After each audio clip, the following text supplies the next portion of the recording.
아멘. 주님의 평강이 여러분들과 함께 하기를 바랍니다.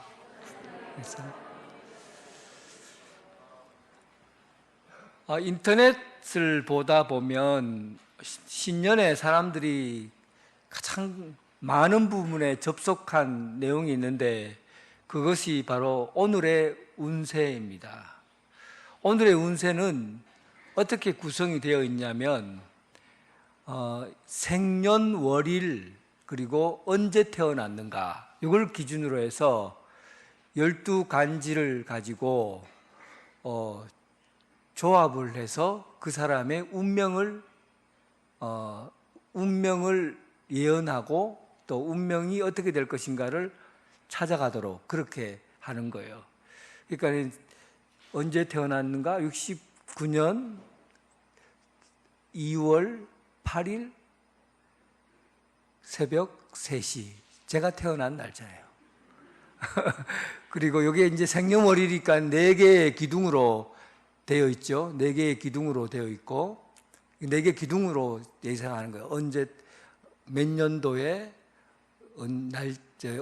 생일 그리고 몇 시, 그러니까 4개의 기둥으로 되어 있고 8자로 펼쳐질 수 있거든요. 그래서 이걸 사주팔자라고 하는 거예요.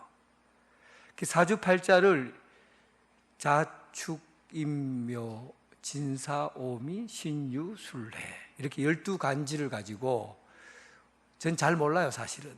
대충 보니까 그렇더라고요. 그런데 그렇게 해서 거기에 나온 내용을 조합해서 우리가 오늘 살아갈 내용들이 흉이 있는지 재앙이 있는지 복이 있는지를 알고 행하는 거죠. 그래서 오늘 하루를 살 때 복이 있는 날이다 싶으면 자기 인생을 거기다 올인하는 거예요. 오늘은 무조건 하면 된다. 근데 오늘은 하면 안 되는 날이야. 재앙이 있는 날이야. 그러면 하지 않아야 돼요. 집에 꽉 숨어서 그냥 지내고 바깥으로 나가지도 않고 사람도 안 만나고 뭐 이런 내용이더라고요. 그래서 이제 그 내용을 가만히 생각해 보니까 사람들이 인터넷 안에서 유튜브에도 얼마나 많은 사람이 그것을 보냐 하니까 오늘의 운세를 몇 백만 사람들이 봤더라고요. 오늘의 운세를 몇 백만 사람들이 봤어요. 그리고 나이 연령대가 보통 40에서 60, 40대 이상이 옛날에는 많았는데 요즘은 10대, 20대에서 많은 비중이 차지를 한다고 그래요. 저는 그 부분에서 깜짝 놀랐어요. 사주팔자를 보는 나이대가 여러분들 나이대라고 생각했는데 10대, 20대에서 사주팔자를 많이 본, 처음에는 장난삼아 봤겠죠. 그런데 이게 인생을 살아보니까 이 장난삼아 볼 문제가 아니라는 것을 알게 됩니다. 여러분들도 한번 생각해 보세요. 사는 게 노력한 만큼 복이 오고 잘 됩니까? 이런 부분이에요. 또 어떤 사람은 잘 살지 않은 것 같고 나쁜 짓 하는 것 같고 게으르게 엉망진창으로 사는 것 같은데 일이 얼마나 잘 풀리는지 돈도 잘 벌고 부자로 사는 거예요. 그런데 어떤 사람은 착하고 법을 잘 지키고 참 좋은 사람인데 하는 일마다 일이 안 되고 망하는 거예요. 그러다 보니까 사람들 생각에 우리 인생을 좌우하는 게 내 노력으로 되지 않는다면 과연 우리 인생을 누가 움직이는 걸까? 아마 사람이 아닌 그 어떤 존재가 있는 게 아닌가 이렇게 생각하게 된 거죠. 그러면서 자연적인 인생을 넘어선 어떤 존재, 그래서 그것이 이 질서를 움직이는 우리가 말하는 소위 말하는 운명 같은 것이 미리 신에 의해서 우리가 매일매일 살아가는 게 다 정해져 있는 그런 운명의 이야기들을 우리가 살아가는 게 아닌가라는 것을 생각하게 된 거죠. 자연스럽게 사람이 혼자 내 마음대로 사는 것이 이게 이렇게 사는 것이 아니다라고 생각하면서 자연스럽게 사주팔자를 의존하게 되는 겁니다. 이게 여러분 우리가 사는 사람들의, 예수 안 믿는 사람들의 사는 모습들이에요. 예수 믿지 않는 사람들이 사는 모습이라고요. 그런데 오늘 우리가 사도 바울이 말한 본문 말씀을 통해서도 우리가 알게 되었지만,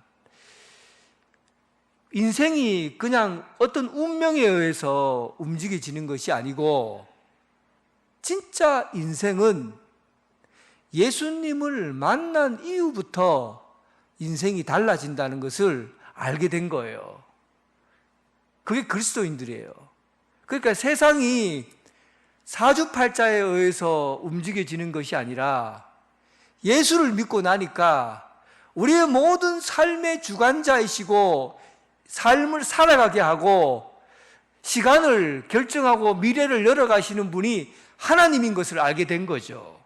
그래서 인생은, 삶은 정해진 운명에 따라서 사는 인생이 아니라 예수 그리스도를 믿음으로 인해서 새롭게 변화된 삶으로 움직이는 그 삶으로 시작되고 살아가게 된다는 겁니다. 더 쉽게 얘기하면 예수를 믿어야 인생을 제대로 살게 된다는 겁니다. 여러분 이걸 믿으십니까? 예수 안 믿으면 그냥 세상 사람들이 사는 방식에 따라서 살게 된 거예요. 그러면 참 인생을 못 사는 겁니다. 진짜 인생은 예수님을 믿는 이후부터 진짜 삶이 주어지게 되는 거죠. 그래서 사도 바울이 로마에 있는 교인들에게, 너희들이 예수 믿었지. 예수 믿었으면 이제부터는, 예수 믿는 사람은 세상에 따라서 세상을 본받고 살면은 안 돼. 이제는 예수 믿으면 세상을 본받고 사는 거는 이게 인생이 아니야. 예수 믿는 사람은 예수 믿는 사람의 방식대로 살아야 돼. 그래서 지난주에 제가 은혜를 받은 사람은, 예수 믿고 은혜 받은 사람은 이제 사는 방법도 은혜 받은 사람답게 살아야 된다고 말씀드렸어요. 그렇게 살면 제일 먼저 변화가 오는 게 뭔지 압니까? 예수 믿고 나서 제일 먼저 변화가 오는 게 뭐냐면 일상의 삶이 달라진 거예요. 그전에는 아침에 해가 뜨고 밥을 먹고 잠을 자고 직장 생활하고 하는 모든 것들이 그전에는 어떤 운명에 의해서 움직여지는 날이라고 생각하고 내가 아닌 어떤 이상한 질서에 의해서 움직여지는 것처럼 그렇게 생각하고 살았는데, 예수 믿고 나니까 우리가 사는 모든 시간과 삶이 하나님의 뜻대로 움직여진다는 것을 알게 된 거예요. 그러니까 매일매일 느끼는 감정이 옛날하고 달라진 거예요. 그전에는 해가 뜨고 달이 지고 해가 뜨고 달이 뜨고 하면은 내 인생의 운명을 결정하는 날로 생각했는데, 이제는 해가 뜨고 달이 뜨고 하는 모든 것들이 하나님이 내 인생을 움직여가고 계시고 주관하고 계신다는 것을 알게 된 겁니다. 그래서 모든 시간마다, 모든 일상의 순간마다 하나님의 선하신 뜻이 있는가? 이 일이 하나님이 기뻐하시는 일인가? 이 일이 하나님의 온전하고 완전한 뜻이 여기에 있는가? 이것들을 생각하고 분별하며 사는 삶이 우리 예수 믿는 삶의 시작이고 끝이어야 한다는 겁니다. 여러분, 일상생활에 변화가 있습니까? 변화가 있습니까? 예수 믿는 사람은 사는 게 달라야 돼요. 매 순간 하나님의 뜻을 생각하고 하나님의 선을 생각하고 하나님이 기뻐하시는 일이 무엇인지를 보고 살아야 돼요. 밥을 먹어도, 잠을 자도, 또 누구랑 만나서 이야기를 해도, 설거지를 해도, 화장실에 가도 뭐든지 하나님의 뜻을 생각하고 하나님의 온전한 생각을 해야만이 우리 예수 믿는 사람들이 사는 일상생활이에요. 여러분, 이렇게 살아야 됩니다. 이렇게 안 살면은 예수 믿는 사람의 삶이 아니에요. 세상 사람들이 사는 거예요. 일상생활을 하나님의 뜻에 맞추어 사는 사람이, 예수 믿는 사람이 살아가야 할 삶입니다. 그러면 우리가 예수를 믿고 나서 또 한 가지 바뀌어지는 생활이 있어요. 그것이 뭐냐면 교회에서 봉사하는 삶이에요. 우리는 예수를 믿기 때문에 교회가 만들어져요. 예수 믿는 사람들이 모이는 공동체가 교회예요. 사람들이 모여요. 예수 믿는 사람들로 모입니다. 그러면 이 모인 사람들이 함께 성장하고 자라는 것은 내가 맡은, 예수님께서 우리에게 주신 이 맡긴 일을 각자 자기가 맡은 처지에서, 환경에서 그 일을 하면은 몸이 자라고 성장하게 되어 있어요. 그래서 우리는 예수를 믿기 때문에 교회에서 봉사하는데 자기 일이 있고 그 일을 움직여 나가는, 사역하는 일들을 맡아야 된다는 겁니다. 이 말을 다른 말로 하면 예수를 믿는 사람은 모든 사람이 하나님의 독특한, 하나님께서 우리에게 맡긴 독특한 은사가 있다는 겁니다. 여러분, 예수님을 구주로 믿습니까? 그러면 여러분들은 하나님으로부터, 예수님으로부터, 성령님으로부터 은사를 받았다는 것을 혹시 알고 있습니까? 진짜 알고 있어요? 모든 사람이 예외 없이 전부 은사를 받았다는 것을 알고 있습니까?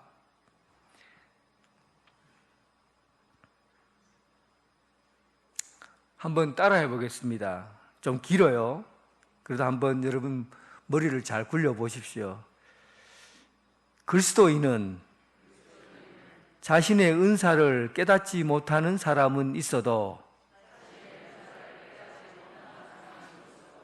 은사가 없는 사람은 없다. 우리가 왜 은사를 받지 못했다고 생각하냐면 하나님이 은사를 주었지만 이것이 내 은사인가 아닌가 깨닫지를 못하기 때문에 그래요. 모든 사람은 다 은사가 있는 겁니다.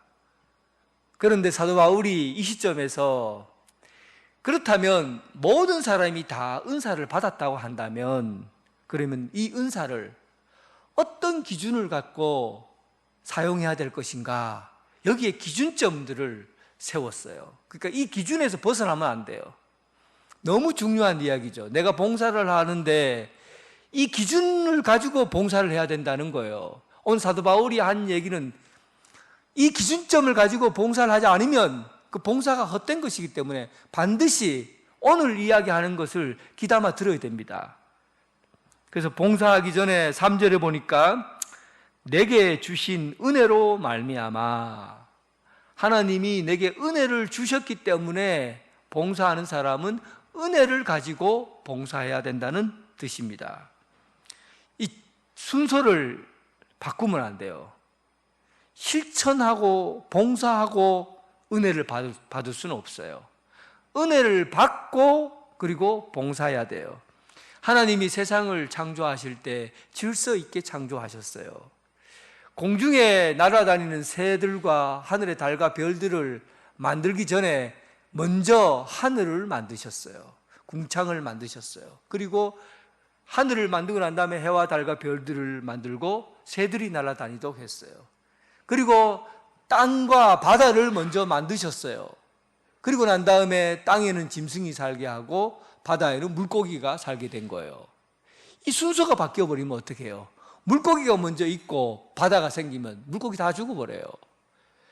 공중에 날아다닐 때도 없는데 새들을 먼저 만들어 보세요. 살아갈 데가 없어요. 그래서 질서를 지킨다는 것은, 순서를 지킨다는 것은 신앙생활에 있어서 우리 신앙을 혼돈스럽게 하지 않고 병들게 하지 않는 굉장히 중요한 요소예요. 그래서 질서를 지켜야 되는 거죠. 그래서 하나님, 사도 바울은 우리가 봉사하고 섬기는 자들에게 하는 그 기준점에 제일 먼저의 이야기가 이거예요.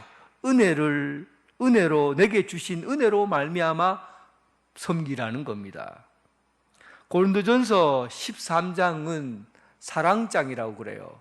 12장은 은사에 대해서 얘기를 하고 13장은 사랑에 대해서 얘기하고 14장은 방언과 예언에 대한 은사에 대해서 구체적으로 얘기를 합니다. 그러니까 12장부터 14장 고린도전서는 전부 다 은사에 관한 내용을 정리하고 있어요. 그만큼 교회에서 은사 때문에 분쟁이 있고 싸움이 있고 했기 때문에 이 얘기를 정확하게 해주지 않으면 안 되었어요. 그런데 사도 바울은 고린도전서에서는 13장을 사랑이라는 것으로 중심에다 넣어놨어요. 그러니까 사랑이 어떤 것인가? 사랑은 은혜라 마찬가지. 하나님께서 주신 은혜, 사랑이 먼저 되지 않으면, 그렇지 않으면 다른 것들은 소용이 없다는 것을 말해주려고 하죠. 거기 성경 본문을 읽어보면 내가 12장 1절에 보면 내가 사람의 방언과 천사의 말을 할지라도 사랑이 없으면 소리나는 구리와 울리는 꽹과리가 된다. 사랑이 없으면 아무리 방언을 잘하고 천사의 소리를 낸다 그래도 시끄러운 꽹과리와 시끄러운 소리밖에 안 된다는 겁니다. 내가 예언하는 능력이 있고 산을 옮길 만한 능력이 있어도 사랑이 없으면 아무것도 아니다. 구제하고 몸을 내어줄지라도 사랑이 없으면 유익이 없다. 그러니까 하나님께서 우리에게 맡긴 일을 하기 전에 하나님의 은혜 받은 것을 생각하라는 겁니다. 사랑을 품고서야 일을 할 수 있는 거예요. 여러분, 봉사의 자리는 사랑을 품고서 하는 자리입니다. 찬양대 여러분, 제가 여러분들에게 물어보겠습니다. 여러분, 주님을 사랑합니까? 사랑하시면 여러분들의 찬양이 복될 겁니다. 내가 주님을 사랑하기 때문에 찬양대로서 봉사하는 거예요. 여러분들이 잘나서 하는 게 아니에요. 능력이 있어서 하는 게 아니에요. 무엇 때문에 찬양대에서 봉사합니까? 주님을 사랑하기 때문에, 주님께 받은 은혜가 있기 때문에 헌신하는 거예요. 오늘 이 자리에서 안내를 맡고 또 식당에서 봉사하고 또 설거지하고 또 자기 일을 맡고 봉사하시고 안내하시는 여러분들에게 묻겠습니다. 여러분, 주님을 사랑합니까? 사랑합니까? 그러면 여러분들의 봉사가 빛날 것입니다. 아름답게 빛날 거예요. 내가 주님을 사랑하지 않으면서 설거지하고, 사랑하지 않으면서 식당에서 음식을 만들고, 사랑하지 않으면서 안내 쓰고 아무 소용이 없어요. 봉사하지 말라는 얘기예요, 사도 바울은. 이런 봉사는 하나님이 받지 않겠다는 거예요. 그래서 우리가 봉사할 때 예수님을 사랑하는 마음을 품지 않고서는 그 어떤 것도 해서는 안 됩니다. 주님 앞에 불만을 가지고, 목사님 맨날 저는 이런 일을 맡깁니까? 맨날 왜 나는 이 일을 해야 돼요? 그렇게 불평하는 마음과 원망하는 마음을 품고서 어떤 일을 하겠습니까? 주님이 받으시는 일이 아니에요. 어떤 일을 맡기든지 간에 사랑을 품으시기 바랍니다. 두 번째, 마땅히 생각할 그 이상을 품지 말고 오직 하나님께서 각 사람에게 나누어 주신 믿음의 분량대로 지혜롭게 생각하라. 여러분, 은사가 있는데 내가 은사가 있다는 것을 깨닫지 못하는 것도 심각한 겁니다. 예수 믿는 사람들은 사는 게 달라야 되잖아요. 그러니까 사회생활도 달라야 되고 교회에서 생활도 달라야 돼요. 예수 믿으면 어떻게 달라져야 됩니까? 봉사해야 돼요. 은사를 가지고 일해야 돼요. 옛날에 회사들이 파레트의 법칙이라고 해서 회사를 움직여가는 사람은 20%가 80%를 살린다고 그래요. 20%가 열심히 일하고 80%가 제대로 일을 하지 못해도 20% 때문에 회사가 살아난다고 그래요. 그런데 교회는 80대 20 법칙이 있으면 안 됩니다. 교회는 100%의 법칙이에요. 왜냐하면 예수님께서 우리를, 교회를 뭐라고 하냐면 그리스도의 몸이라고 하니까 발톱에 은사를 갖고 있는 사람이 있고, 머리에 은사를 갖고 있는 사람이 있고, 손에 은사를 갖고 있는 사람. 몸인데 그 어떤 것 하나도 필요 없는 게 없잖아요. 발톱이 나는 드러나지도 않으니까 나 이 발톱 싹 뽑아버리고 난 내 혼자 살란다. 그러면 몸이 어떻게 하겠어요? 몸이 제대로 움직일 수 있겠어요? 그러니까 교회는 몸이니까 모든 사람이 다 헌신해야 돼요. 그런데 지금 우리 교회를 보면 분량에 넘어서는, 자기 분량대로 일해야 되는데 분량에 넘어서게 일하는 사람들이 꽤 많아요. 소수의 봉사자들이 많은 일을 하니까 이 몸이 균형을 이루지 못하는 거죠. 저는 우리 교회 장로님들 외부에 나가면 자랑을 합니다. 훌륭해요. 진짜 훌륭해요. 제가 볼 때 우리 교회 장로님들처럼 훌륭하게 일하시는 분이 없어요. 무슨 위원장이 되면은 주보 접는 것까지 위원장이 다 해요. 그리고 주차 관리하고 차량 운행까지 해요. 또 식당에 가니까 식당에서 설거지하고 있어요. 그리고는 또 장로로서의 자기 역할을 다 하죠. 자기 일을 넘어서서까지 일을 하는 거죠. 참 좋은 일이기도 하지만 교회로 봤을 때는 여러분들이 일을 안 하는 거예요. 한 사람에게 일이 다 맡겨지는 것은 몸이 자기 역할을 못 하는 겁니다. 매년 제가 이 주보에다가 이런 집사 할 일, 그리고 뭐 자기 사역자 다 발표하면 대부분 다 이름만 적어놓고 일하는 사람 하나도 몇 명 없어요. 그런데 이게 몸이 아니라는 걸 아셔야 됩니다. 이게 사도 바울이 교회를 얘기할 때 모든 사람이 몸이다, 지체라고 한 거예요. 일을 하지 않으면 안 되게 돼 있다고요. 그게 예수 믿는 사람이 할 일입니다. 이 일을 반드시 해야 돼요. 은사에 따라서. 초대교회에 이런 일이 있었습니다.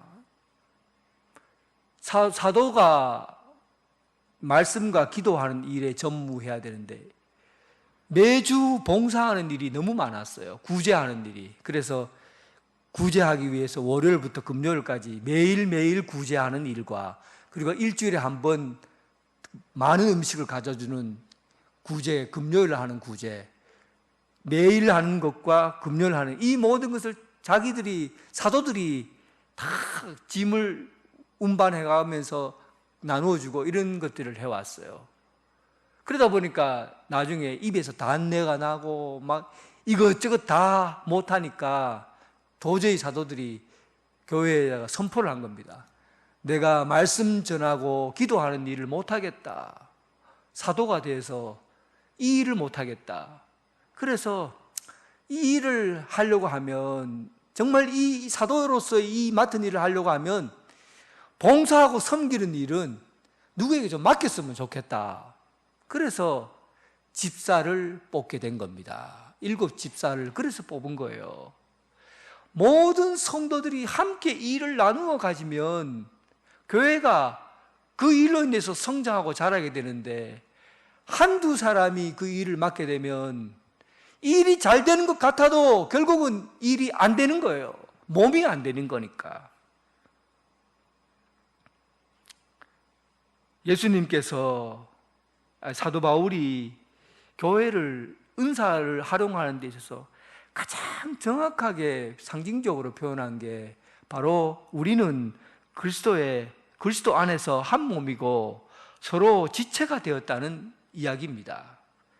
한 몸이니까 모든 사람의 감정을 다 공유하는 게 한 몸이에요. 발가락이 아프면 발가락만 아픕니까? 머리까지 아픕니까? 경험이 없으셔서 손톱에 가시가 배기면 손톱 밑만 아픕니까? 아니면 머리까지 아픕니까? 감기 걸려서 코로나 바이러스가 들어오면 온 몸이 다 아파요. 그게 온 몸이란 뜻이에요. 감정을 함께 공유하는 게 온 몸입니다. 그래서 성도들끼리 자기 어느 한 사람이 일이 잘 되고 열심히 해서 잘하면은 그 사람이 칭찬받고 그 사람 한 사람이 칭찬받는 게 아니라 온 몸인 예수 그리스도의 몸인 우리 전체가 다 칭찬을 받는 거예요. 그리고 한 사람이 너무 마음이 아프고 힘든 일을 경험하게 되면 우리가 전체가 몸살을 앓고 아프고 힘이 든 거예요. 그래서 성도들은 한 몸입니다. 어느 누가 잘 되면은 아이고 잘났다, 지만 잘났나, 이거는 몸이 아니에요. 어느 한 사람이 잘 되고 뭔가 좋은 일이 생기면 아이고 잘했네, 잘됐다, 참 좋은 일이네 하고 칭찬해줘. 왜냐하면 내가 잘된 거니까. 한 몸이라는 것은 감정을 공유하는 공동체예요. 함께 아파하고 함께 슬퍼하고 함께 기뻐하는 이런 공동체가 교회예요. 뿐만 아니라 이 한 몸인 교회가 어떻게 드러나게 되느냐 하면 오늘 본문에 보면 자기가 맡은 일들을 최고의 것으로 헌신하면 그 일로 인해서 그 사람이 빛이 난다는 겁니다. 예를 들면 오늘 본문 말씀에 보시면 이렇게 되어 있어요. 우리에게 주신 은사가, 은혜대로 받은 은사가 다 달라요. 예언이면 예언을 받았으면 믿음의 분수대로, 그리고 섬기는 일이면 섬기는 일로, 가르치는 일은 가르치는 일로, 구제하는 자는 성실함으로, 다스리는 자는 부지런함으로, 긍휼을 베푸는 자는 즐거움으로. 이걸 하나하나 설명할 필요 없어요. 이거 전체로 묶어서 봐야 돼요. 그러니까 무슨 말을 하려고 하는 거냐면, 내가 맡은 봉사가 있잖아요. 찬양을 잘하는 사람은 찬양으로, 그리고 가르치는 자는 가르치는 것으로. 무슨 말이겠어요? 그 분야에서 최고로 뛰어나게 자기 자신을 빛낼 수 있을 만큼 헌신하라는 얘기입니다. 구제하는 사람은 즐거움으로, 가장 잘하는 것은 즐거움으로 하는 거잖아요. 그러니까 그 분야에서 가장 잘할 수 있는 것들을 하라는 거예요. 이번에 아르헨티나 축구선수 메시가 카타르 월드컵에서 골든볼을 받았어요. 골든볼은 그 가운데서 전 세계 사람들 중에서 공을 가장 잘 차는 사람에게 주는 상이 골든볼이에요. 그런데 그 골든볼을 받은 메시가 발로 한 거잖아요. 다 발로 했어요. 발로 골링 넣고 발로 전달해주고 발로 이룬 역사예요. 그래서 그가 골든볼을 받을 때 발을 번쩍 들고는 이 발이 골든볼을 받게 했다고, 그리고는 사람들 앞에 얘기했을까요? 아니면은 그것을 손에 들고 만세를 부르며 그리고 자기가 이 한 것을 영광을 돌린다 그렇게 얘기했을까요? 발을 들고 발을 얘기했을까요? 아니면 자기 자신의 이름을 얘기했을까요? 당연하죠. 발이 잘해도 발만 얘기하는 것이 아니라 메시라는 사람의 이야기를 하는 거죠. 그러니까 우리가 다 그런 겁니다. 우리가 예수 그리스도의 몸이에요. 그러면 내게 맡긴 은사가 있어요. 그럼 내게 은사를 맡겼으면 그 은사를 최고로 잘하도록 빛내도록 열심히 훈련하고 열심히 찬양하고 열심히 하고 그렇게 해서 그것이 빛나도록 하면 그러면 누가 영광을 받게 되는 겁니까? 예수님이 받게 되는 거죠. 예수님이 우리의 몸이니까. 여러분들이 각자 한 사람 한 사람 자기 일을 하면 할수록 예수님이 영광을 받게 되는 거예요. 그래서 교회는 우리가 맡은 분야에서 자기 일을 함으로 인해서 자기 일을 빛내도록 헌신함으로 인해서 예수님이 영광 받으시도록 하는 게 교회가 해야 될 일이고 그 봉사의 사역을 우리가 감당해야 될 일입니다. 여러분, 예수님이 영광 받으시는 봉사와 헌신자 되길 주님의 이름으로 축원합니다. 하나님 아버지 감사합니다. 우리에게 예수 그리스도의 몸인 교회를 세워주셔서 감사합니다. 발가락의 일을 맡은 사람도 있고 손의 역할을 맡은 사람도 있고 그리고 심장의 역할을 맡은 사람도 있고 모든 사람이 각자 자기에게 맡긴 사역이 있습니다. 어떤 것도 하찮은 것이 없고 어떤 것도 부족한 것이 없는 일이오니 모든 성도들이 자기가 맡은 일을 최선을 다해서 최고의 하나님 앞에 드릴 수 있는 헌신자가 되게 하여 주옵소서. 우리가 봉사할 때 예수님께 받은 사랑이 있습니다. 은혜가 있습니다. 우리가 받은 은혜와 사랑을 품고 내가 맡은 자리에서 기쁨으로 일을 감당하게 하여 주옵소서. 예수님 이름으로 기도드립니다. 아멘.